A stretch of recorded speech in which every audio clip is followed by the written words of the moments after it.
જેવો ગણો તેવો તમારો પુત્ર જાણે પાળજો, મને પાપના પંથે જતા અધવચથી પાછો વાળજો.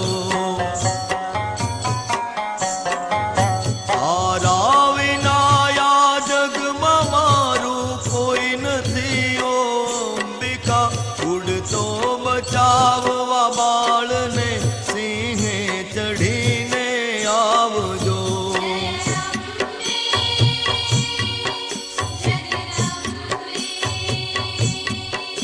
અજ્ઞાનની ઓથે રહીને કઈ